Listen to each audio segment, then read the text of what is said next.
Post office से recruitment advertisement detailed advertisement जारी कर दिया गया है। ऑनलाइन एप्लीकेशन पोर्टल भी जारी हो गई है। 44,228 पोस्ट पर इस बार वैकेंसीज जो है रिलीज की गई है। नोटिफिकेशन देख लेते हैं डिटेल्स आगे वीडियो में। GDS online engagement, department of post, ministry of communication, government of India, भारतीय डाक, इंडिया पोस्ट जो है वो गवर्नमेंट ऑफ इंडिया भारत सरकार के अंतर्गत आता है। अब यहाँ पर आप देखेंगे तेजी से स्क्रॉल हो रहा है, ये बिल्कुल नई अपडेट है, फ्रेश नोटिफिकेशन है। 15 जुलाई को ही ये नोटिफिकेशन अपडेट हुई है। नंबर ऑफ पोस्ट अगर आप देख पाएंगे स्क्रीन पर 44,228, तो बड़े नंबर पर वैकेंसीज है, ये मौका नहीं जाना चाहिए हाथ से। अप्लाई जरूर करें, अगर कम से कम आपने 10वीं पास किया हुआ है, 10th पास किया हुआ है तो जरूर एप्लीकेशन करें, आपको अपने प्रेफर्ड सर्कल में जॉब मिलेगी। 15 जुलाई से ऑनलाइन एप्लीकेशन की पोर्टल शुरू कर दी गई है। ऑनलाइन एप्लीकेशन अब कर सकते हैं इंटरेस्टेड कैंडिडेट। एंड डेट रहेगी 5 अगस्त तक, हो सकता है डेट एक दो बार बढ़ाई भी जाती है, बट 5 अगस्त के पहले अगर एप्लीकेशन हो जाए तो सेफर साइड अच्छा रहेगा। इसमें कोई भी रेस्ट्रिक्शन नहीं रहती है, आप अगर इसके साथ कुछ और भी तरीके से अर्न करना चाहते हैं तो आप बिल्कुल अर्न कर सकते हैं। एक बार सर्कल वाइज जो है ना इसकी डिटेल्स देखेंगे, किस सर्कल में कितनी वैकेंसीज हैं। कौन कौन से स्टेट में है? आंध्र प्रदेश से अगर आप अप्लाई करेंगे तो 10th पास होना चाहिए और साथ में तेलुगु लैंग्वेज आपने पढ़ा होना चाहिए स्कूल लेवल पर।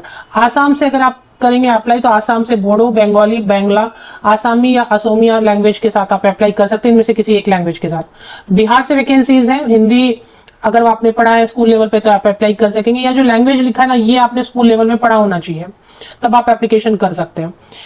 छत्तीसगढ़ से हिंदी है, दिल्ली से हिंदी, गुजरात से भी वैकेंसीज है, गुजरात बेल्ट में गुजराती यहाँ पर लैंग्वेज आना चाहिए। हरियाणा से एप्लीकेशन करने के लिए हिंदी, हिमाचल प्रदेश में वैकेंसीज है हिंदी, जम्मू कश्मीर में हिंदी या उर्दू के साथ आप अप्लाई कर सकते हैं, स्कूल में 10th लेवल तक आपने ये लैंग्वेज पढ़ा हो तो। झारखंड से वैकेंसीज है, सामने लैंग्वेज का नाम लिखा है आप देख लें।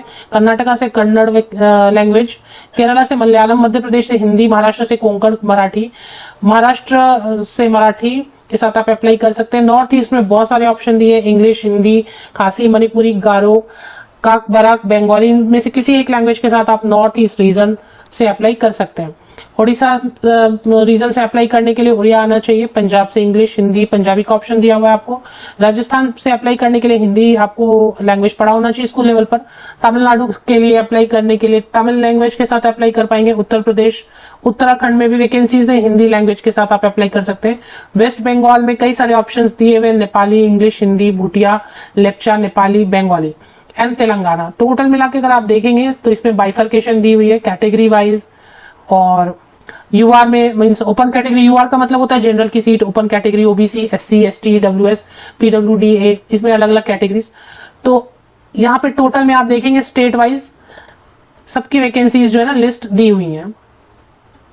ये आप कहां पर देख सकते हैं, एंड में मैं आपको वीडियो पे बता देती हूँ कि कौन से बेल्ट में। अब जैसे सपोज आप गुजरात में हैं लेकिन आपने गुजराती लैंग्वेज, सपोज मान लेते फॉर एग्जांपल आप गुजरात में हैं, आपने गुजराती लैंग्वेज नहीं पढ़ा स्कूल लेवल में लेकिन आपने हिंदी पढ़ा या फिर इंग्लिश पढ़ा, मोस्टली हिंदी या इंग्लिश कोई ना कोई एक सब्जेक्ट होता ही है आपके 10th तक, तो आप उस रीजन से अप्लाई कर दें जहां पर हिंदी या इंग्लिश का ऑप्शन है, क्योंकि आपने हिंदी या इंग्लिश पढ़ा हुआ है। तो वैसे लैंग्वेज के हिसाब से भी आप रीजन सेलेक्ट कर सकते हैं। जरूरी नहीं है कि आप जिस स्टेट में वहीं पे अप्लाई करें, आपको वहां की भाषा नहीं आती है फिर भी अप्लाई करना, ऐसा नहीं है। जिस बेल्ट में आप चाहेंगे, और एक से ज्यादा रीजन के लिए भी, एक से ज्यादा सर्कल के लिए भी आप एप्लीकेशन कर सकते हैं। अब बाकी डिटेल जो है ना आगे वीडियो में चेक कर लेते हैं। एडवर्टीजमेंट की डिटेल ऑफिशियल वेबसाइट पे अपडेट आई गई है तो उससे डिटेल्स चेक कर लेते हैं।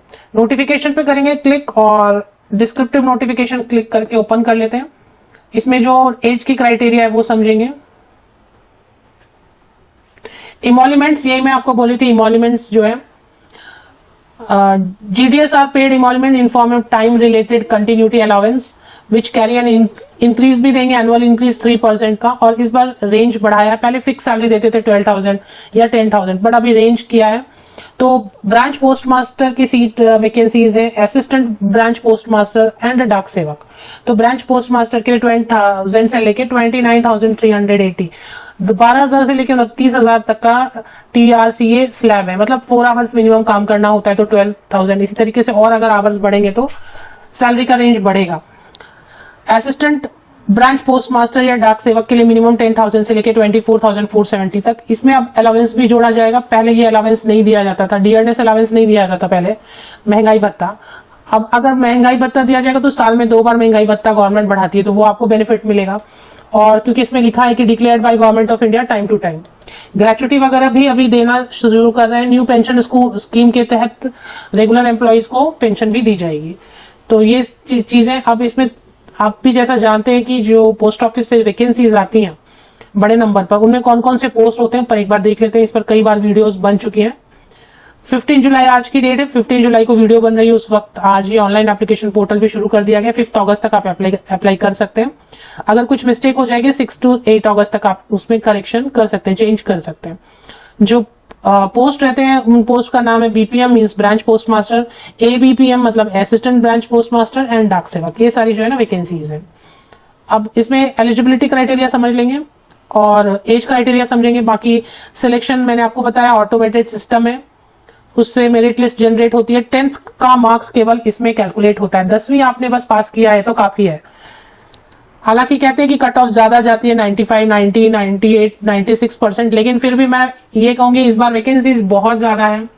बहुत सारे कैंडिडेट जिनके 95, 99 है वो अप्लाई कर देते हैं, लेकिन वो फिर ज्वाइन नहीं करते हैं क्योंकि उनको लगता है कि हायर स्टडीज के लिए जाते हैं, तो वो विड्रॉ करते हैं, वो सीट फिर खाली होती है। तो इस तरह कट ऑफ जो है ना नीचे नीचे की तरफ आएगी।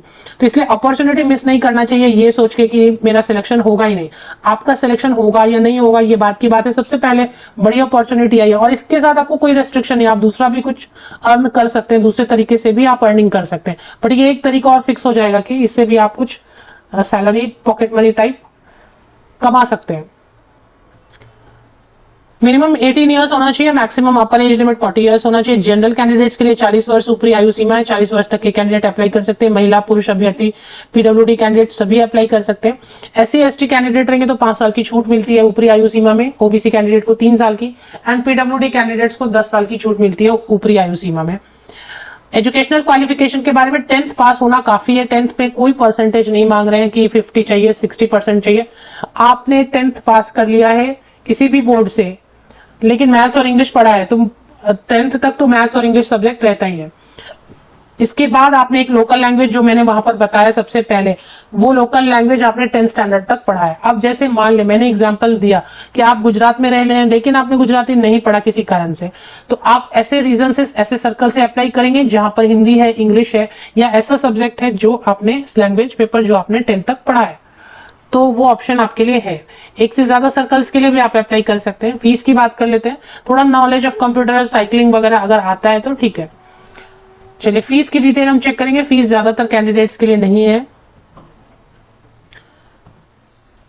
फी की डिटेल अगर आप देखना चाहेंगे तो 100 रुपया फीस है, 100 रुपीज, जो कि पुरुष अभ्यर्थियों के लिए, मेल कैंडिडेट्स के लिए, जो जनरल कैंडिडेट है, ओबीसी एंड ईडब्ल्यूएस कैटेगरी के, अनरिजर्व कैटेगरी के मेल कैंडिडेट है, उनके लिए 100 रुपीज फीस है।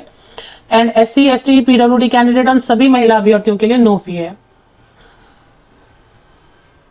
तो ये सारी डिटेलें ऑफिशियल वेबसाइट पर एक बार चलते हैं। ये ऑफिशियल वेबसाइट है। अब यहां से देखिए रजिस्ट्रेशन आपको पहले करना है, नोटिफिकेशन पहले डिस्क्रिप्टिव है, सर्कल वाइज है, इंस्ट्रक्शंस आप पढ़ लें, अप्लाई ऑनलाइन के इंस्ट्रक्शंस पढ़ लें, फिर रजिस्ट्रेशन करना है, फिर अप्लाई ऑनलाइन का आप यहाँ से ऑप्शन दिया, अप्लाई करेंगे।